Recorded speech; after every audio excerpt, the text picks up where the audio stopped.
So, in case you forgot who Josh Gordon is, he's a 6'3", 225-pound athletic freak who's been a fantasy superstar if you're old enough to remember. But pretty much out of nowhere, Gordon shut himself down last year after Week 15 due to mental health issues. Now, whether or not this is the truth is really beside the point. But following the self-imposed midseason shutdown, Gordon received an indefinite suspension by the NFL because of a violation of the NFL substance abuse policy. Yeah, and for those of you who do not know, earlier in August, Josh Gordon applied for reinstatement into the NFL and was conditionally reinstated almost immediately as of August 16th. Now, as of August 20th, 2019, which is today, Gordon is already being spotted at the Patriots practice facility, which I personally feel like is a good sign because it means that Josh Gordon feels that, he's in a good place mentally, and so does the NFL. With that being said, I think it's time that Brandon and I really give our analysis on Josh Gordon for this upcoming 2019 fantasy football season. So as always, please sit back, relax, and enjoy today's video.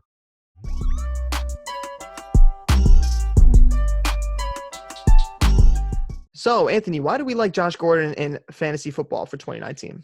So first of all, I just like Josh Gordon for this upcoming season because I feel like he's still in his prime. When you look at Josh Gordon's age, he's 28 years old, and wide receiver primes, typically run from anywhere from the age of 25 to age 30. So you look at Josh Gordon, he just is in that right spot right there at 28 years old.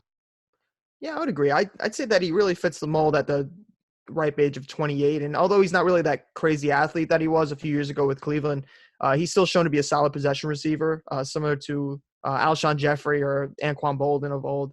I do see a lot of similarities in the games that they all have in common.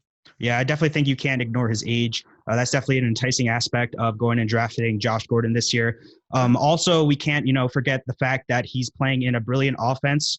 They have a really good game plan over there in New England. You got Tom Brady as the quarterback, Bill Belichick as the head coach. And when you put these guys together, it's really a recipe for success for almost any talent in the NFL today. And it was definitely in display last season for Josh Gordon as well. Josh Gordon averaged 18 yards per catch. He averaged 10.2 yards per target and had 3 receptions of 40 yards plus or more with the Patriots last season. So that's also a plus for Josh Gordon heading into 2019. Definitely. I also think that a lot of people should not overlook the fact of trust. Because to me, personally, nothing is more important than trust when it comes down to a relationship between a QB and a wide receiver. Because wideouts or quarterbacks can have all the talent in the world, but without that built-in trust and belief that the other will make the plays will never happen in the first place. Look no further than talented wideouts such as Robert Woods and Chris Hogan when they both played in Buffalo at the same time, and what they did in LA and New England, respectively. As the season went on last year, it became clear that the trust between Brady and Gordon was growing. And now that Brady understands Gordon as a receiver, it will be much easier to make pre-snap adjustments and make decisions based on coverages. Mind you, he only played in 11 games and still finished 4th on the team in targets behind Edelman, Gronk, and James White. Pretty good for a guy that had very little time to learn the extensive New England playbook. Yeah, trust is definitely a big thing with Josh Gordon and the Patriots for this upcoming season.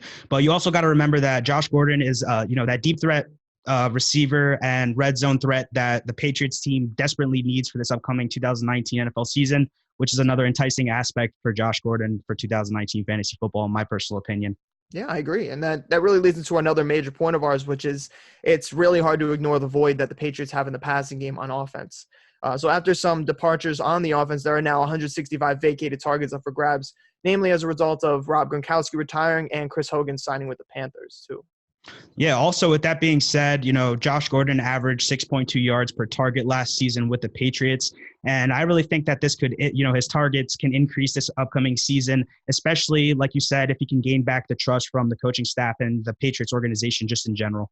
Yeah. I mean, to throw some more stats at you, we also have Gordon would have finished with 94.6 targets, 54.7 receptions, and 981 yards if you take his stats from last season and extrapolate them out to a full season. That would have ranked Gordon as 22 in yards for the entire 2018 fantasy season. Now, this is an offense that wants to run the ball heavy and not pass as much as the rest of the league does. So to finish with those numbers just shows how much faith the Pats have in him overall. Another important note is that Gordon averaged 18 yards per catch, which ranked second longest in the entire NFL behind Deshaun Jackson. This is a quarterback wide receiver duo that has potential to not be exactly like Brady and Moss, but definitely replicate it to a degree. So, I mean, to say Gordon's floor is that of a wide receiver 3 with upside, I don't think it's far out of the question.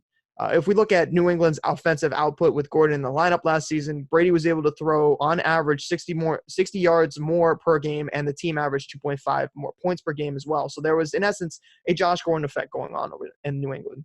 Yeah, the Patriots definitely played way better with Josh Gordon on the field. There was no doubt about that. But another thing that a lot of people have to keep in mind when they're targeting Josh Gordon for this upcoming season is that the Patriots really don't have an established receiving core. As of recording this, this podcast episode, Julian Edelman is pretty much the only established receiver on the depth chart for the Patriots, leading to a lot of question marks for the rest of the Patriots receiving core. You got a guy like Darius Thomas, who the team signed in the offseason, a guy who's old and coming off an Achilles injury. So there's really no telling how he's going to come back, recovering from that Achilles injury, as we see that sometimes these players come back from those Achilles injuries good, sometimes they don't. It depends on the player and the recovery process there. Also, another guy that the Patriots went to go get is Jacoby Myers. This is a guy that has been praised in the offseason by the Patriots organization and has, been playing very well over the course of the offseason, including in the preseason, his preseason debut. However, he is a slot guy, so that's not really a threat to Josh Gordon. Also, I really don't get caught up in the preseason drama, as I feel like that misleads a lot of fantasy football owners, just in general. Just to add in, Jacoby Myers is an undrafted guy, so that's pretty cool. But beside the fact, the Patriots did not do much to cover his missing spot, Gordon's spot outside of drafting N'Keal Harry, who has had a rough preseason for the most part. Obviously, the Pats believe in him because he was a first-round pick, but he will definitely need time to learn this playbook and understand Brady as a quarterback, because Brady, as I'm sure we all know, is not like every quarterback. In my opinion, I think the draft pick of Harry was to fill the role that Gordon left behind because he had such a big impact on the offense when he was there.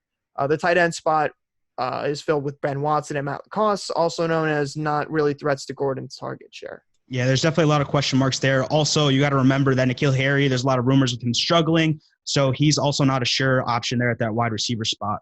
Yeah, I'd say maybe if you're playing in a dynasty league, I'd probably maybe look to trade for him at this point, because who knows how much longer Gordon's going to be there. But for redraft leagues, mostly I would say Gordon's probably going to have more upside for this upcoming season. Yeah, I definitely agree with you.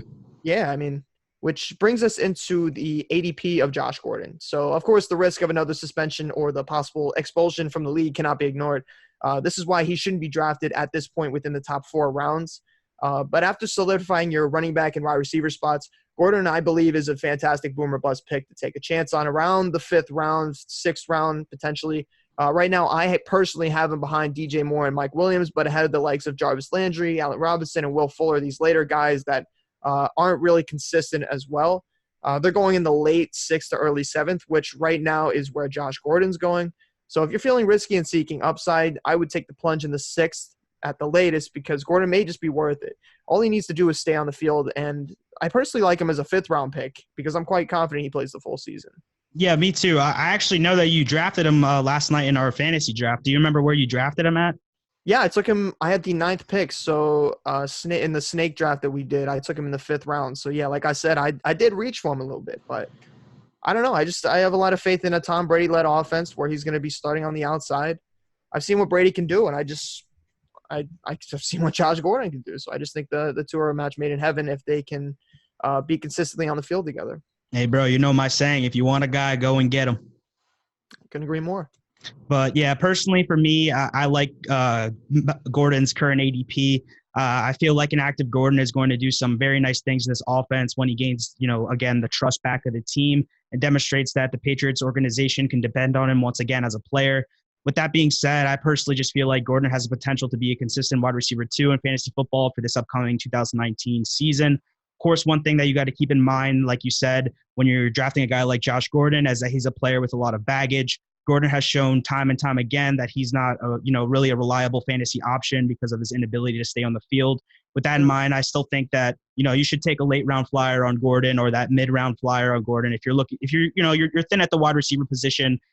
Just because even though he's not, a supreme athlete as he was several years ago, Gordon's situation itself is kind of hard to pass up on. Yeah, I mean, most people will tell you that you can't win at your draft.